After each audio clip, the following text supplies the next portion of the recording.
Hello दोस्तों, VK fitness centre में आपका स्वागत है। मैं हूं वीके मलिक और आज मैं आपके लिए फिर से खास जानकारी लेकर आया। दोस्तों, जो आप मेरे हाथ में देख रहे हैं ये है एक डिले जेल। डिले जेल जैसा कि नाम से ही पता चल रहा है इस्तेमाल किए जाते हैं इजैकुलेशन को डिले करने में। बहुत सारे पुरुष या ये कहें कि दुनिया में 60% से ज़्यादा पुरुष अलग अलग कारणों की वजह से जल्दी वीर्य गिर जाने के शिकार हैं। कोई घबराहट में इसका शिकार हो जाता है टेम्पररी, कोई अंदरूनी कमज़ोरी की वजह से, कोई ब्लड सर्कुलेशन डाउन होने की वजह से, बहुत सारे रीज़न इसके हो सकते हैं अर्ली एजुकेशन के। तो उसके लिए बनाए गए हैं दोस्तों डिले जेल। अब डिले जेल की कंसेप्ट क्या होती है? डिले जेल को मिलन से लगभग आधा घंटा पहले अंग के शाफ्ट और ग्लैंड्स पर लगाया जाता है। थोड़ी सी मात्रा लगाई जाती है। कुछ क्रीम फॉर्मेट में आते हैं तो कुछ स्प्रे के फॉर्मेट में भी ये आते हैं। क्योंकि इनका जो मेन इंग्रेडिएंट होता है वो होता है लिडोकाइन, जो कि 2.5% से लेकर 5% तक होता है। हालांकि जो इसकी रिकमेंडेड कॉन्सेंट्रेशन है वो 2.5% ही है, लेकिन कुछ कंपनियां 5% तक भी दे देती हैं, जो कि बहुत स्ट्रॉन्ग है और रिकमेंडेड नहीं है, क्योंकि उससे इतनी ज़्यादा नमनेस आ जाती है कि ऐसा लगता है कि जैसा किसी ने एनेस्थीसिया दे दिया हो। और जिन लोगों को इरेक्टाइल डिस्फंक्शन की प्रॉब्लम होती है तो वो तो फिर कर ही नहीं पाते हैं। फिर ये मैनकाइंड द्वारा बनाया गया डिलेजेल है, मैनफोर्स डिलेजेल, और इसमें लिडोकाइन दिया गया है। साथ में एक और नमनेस के लिए कंपाउंड है, बट इसका मेन कंपाउंड लिडोकाइन ही है, जो कि 2.5% में है। तो गाइस, इसके लगाने का तरीका यही है कि जब आप मिलन के लिए तैयार हो रहे हो तो उससे आधा घंटा पहले आप अपने प्राइवेट पार्ट को अच्छी तरह वॉश कर ले। उसके बाद सुखा कर आप एक बिट मतलब थोड़ा सा इसको लेकर आप अपने प्राइवेट पार्ट पर जेंटली अप्लाई करें। ज़्यादा नहीं लगाना है, थोड़ा सा लगाना है। आधे घंटे के अंदर अंदर इसका असर होता है। तो ध्यान रहे, अगर आप इसको मिलन से जस्ट पहले इस्तेमाल कर लेते हैं तो आपको इसका बेनिफिट नहीं मिलेगा, या बहुत कम बेनिफिट मिलेगा। कि अगर आप 15 मिनट पहले लगा लेते हैं तो भी इसका फुल इफेक्ट आपको नहीं मिल पाएगा। तो आधा घंटा पहले ही लगाएं। अब गाइज, दूसरी इसमें सावधानी आपको क्या बरतनी है? आपको इसके ऊपर कंडोम ज़रूर पहनना चाहिए, या फिर आधे घंटे बाद आपको दोबारा से अपने अंग को वॉश कर लेना चाहिए। क्यों? इसलिए क्योंकि डिले जेल का असर तो शुरू हो गया हो तो सुन कर ही देगा आधे घंटे में।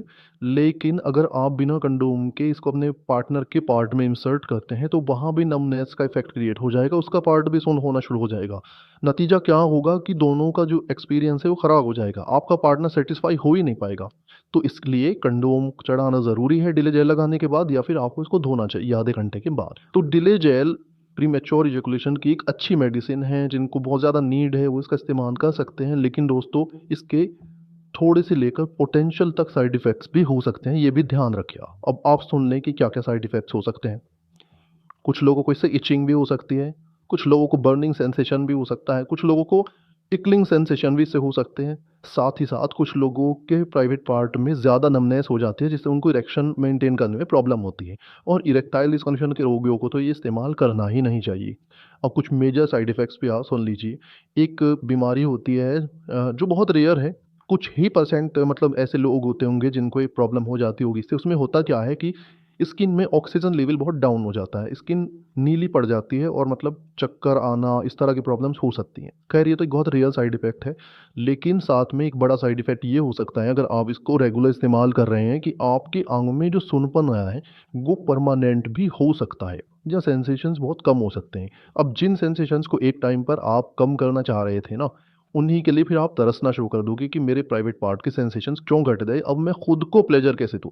पार्टनर को प्लेजर देने के चक्कर में आप अपना प्लेजर कहीं ऐसा ना हो कि हमेशा के लिए ख़त्म कर लें। तो शौक या कभी-कभी या फिर ज़रूरत के हिसाब से इस्तेमाल कर सकते हैं, बट रेगुलर यूज़ में लाना बहुत गलत है। अब सवाल ये भी बनता है कि फिर प्रीमेच्योर इजैकुलेशन का सेफ ट्रीटमेंट है क्या?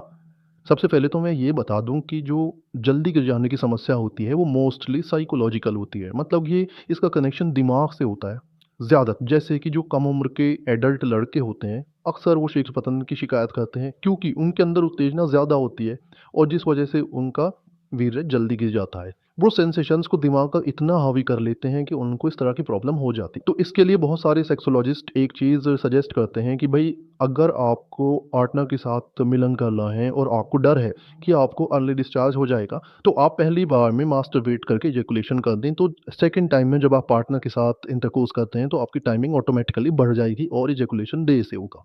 ये बहुत बेसिक सा तरीका है।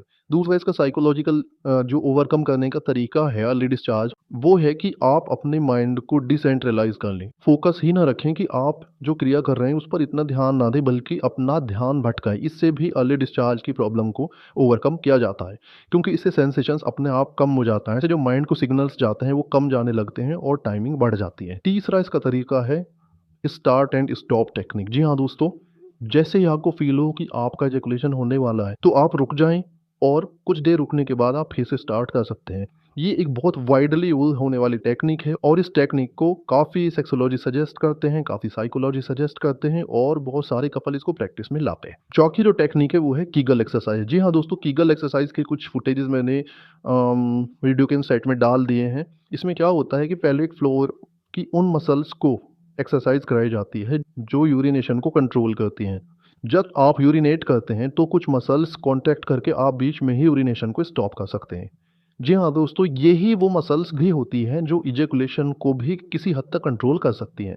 तो अगर आप अपनी मसल्स पर कंट्रोल बढ़ा लेते हैं तो जैसे ही आप इजैकुलेशन होने वाला होता है तो बहुत संभव है कि आप इजैकुलेशन को कुछ देर के लिए रोक सकते हैं और फिर से इंटरकोर्स स्टार्ट कर सकते हैं। तो ये तो कुछ नेचुरल वेज हैं जिनका इस्तेमाल करके आप प्रीमेच्योर इजैकुलेशन को ओवरकम कर सकते हैं। कुछ आयुर्वेदिक मेडिसिन्स भी हैं जो इसमें हेल्पफुल होती हैं, जैसे कि कुछ हर्बल ऑयल आप इस्तेमाल कर सकते हैं जो नेचुरली पेनिस में सेंसेशंस को कम करते हैं, जैसे कि कैम्फर ऑयल होता है, उसको इस्तेमाल कर सकते हैं। बट मैं सलाह दूंगा कि आप इस तरह के ऑयल किसी डॉक्टर की सलाह से ही लें, क्योंकि स्किन में इरिटेशन भी कर सकते हैं। अब गाइस, अगर आपको मैं ये कहूँ कि आपकी अर्ली डिस्चार्ज की जो समस्या है वो बिल्कुल वैनिश हो जाए, तो आप क्या कहेंगे?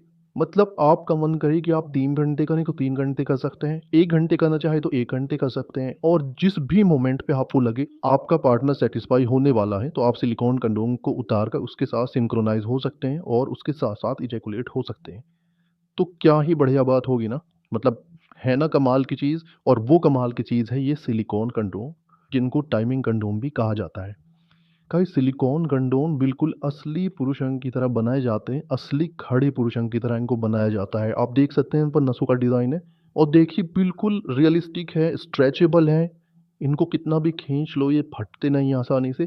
और अब आप कहेंगे कि सर कैसे कैसे टाइमिंग बढ़ा सकते हैं? सबसे पहले तो आपके माइंड में खुद ही आ जाएगा, आप देखिए इनकी दीवारें देखिए कितनी मोटी है। कोई भी थोड़ा भी अगर दिमाग लगाए तो खुद ही समझ जाएगा कि ये सेंसेशंस को बिल्कुल रोक देते हैं। मतलब जब आप इनको चढ़ाकर अपने साथी के अंग में प्रविष्ट होते हैं तो सेंसेशन पास नहीं होते हैं, तो डेफिनेटली आप कितनी भी देर तक मिलन कर सकते हैं। हाँ, अब दूसरा पॉइंट है जिसको क्लियर करना ज़रूरी है, वो ये है कि पार्टनर के सेंसेशन का क्या? चलो मेरे सेंसेशन तो कंट्रोल हो गए, मतलब लड़के के सेंसेशन तो कंट्रोल हो गए, लेकिन पार्टनर को तो प्लेजर देना है ना। तो उसके लिए मैं बताना चाहूँगा कि सिलिकॉन जो होती है बिल्कुल असली स्किन जैसा फ़ील देती है, तो आपके पार्टनर के सेंसेशन में 1% भी कमी नहीं आएगी। मतलब जब आप अपने ही रेट ऑर्डर पर इसको पहनकर मिलन करते हैं, तो आपके जो पार्टनर हैं, उनका प्लेज़र उतना का उतना ही रहेगा, बल्कि बढ़ ही जाएगा, क्योंकि इसका दूसरा बहुत बड़ा फ़ायदा ये है कि ये अंग की मोटाई बढ़ा देते हैं, क्योंकि इसकी दीवारें मोटी हैं, और लंबाई भी बढ़ा देते हैं क्योंकि इनका आगे का हिस्सा सॉलिड होता है। तो आप मान सकते हैं कि अगर आपके अंग का साइज़ 4 इंच है तो 6 इंच हो जाएगा, 5 इंच है तो 7 इंच हो जाएगा। तो कहने का मतलब है कि ये आपके पार्टनर के प्लेज़र को बढ़ाते ही हैं। अगर रियल ऑर्गन से 100% प्लेज़र मिल रहा था तो इसको चढ़ाने के बाद उनको 150% तक प्लेज़र मिल जाता है। दोस्तों, ये सिलिकॉन कंडोम रीयूजेबल होते हैं, वॉशेबल होते हैं और इनका कोई साइड इफ़ेक्ट नहीं है, बशर्ते कि आप इनको प्रॉपर सैनिटाइज़ करके स्टेरिलाइज़ करके दोबारा इस्तेमाल करते हैं। इनको कैसे वॉश किया जाता है, कैसे स्टेरिलाइज़ किया जाता है, ये मैंने अपनी एक सेपरेट वीडियो में बताया है। वीडियो आप देख सकते हैं, क्योंकि सिलिकॉन कंडोम कोई भी हो, रीयूजेबल होता है तो उसकी सफाई बहुत ज़रूरी होती है। गाइज़, अगर आप सेफली इसका इस्तेमाल करते हैं तो ये सालों साल तक चल जाते हैं और आपके कंडोम का जो ईयरली खर्चा है वो भी कम हो जाता है। तो दोस्तों, मैं तो ये सजेस्ट करूँगा कि आप नेचुरली जैसे कि मैंने तरीके बताए उनका भी इस्तेमाल करें क्योर करने के लिए। आयुर्वेदिक ट्रीटमेंट भी ट्राई करें, मतलब साइड इफ़ेक्ट फ्री ट्रीटमेंट्स की तरफ जाएँ, साथ में सिलिकॉन कंडोम्स भी ज़रूर ट्राई करें। तो अगर आपको सिलिकॉन कंडोम्स के बारे में ज़्यादा जानकारी चाहिए, क्योंकि इनकी हमारे पास बहुत वाइड रेंज है, सिर्फ़ ये 2 ही नहीं, हमारे पास बहुत सारे हैं। तो आप वीडियो में दिए गए नंबर पर बात करें, आपको सिर्फ सिलिकॉन कंडोम ही नहीं, बहुत सारी डिवाइसेज़ ऐसी होती हैं जो सेक्स लाइफ को बेटर बनाने में मदद करती हैं। तो आप बात करें, हमारे एक्सपर्ट्स आपसे बात करेंगे। चाहे आपको जानकारी चाहिए तब भी आप बात करें, अगर आपको इन प्रोडक्ट्स को मंगवाना हो तो भी बात करें। तो आपका दोस्त वीके मलिक फिर से मिलेगा एक नई वीडियो में नई जानकारी के साथ। तब तक के लिए आज्ञा दीजिए। धन्यवाद।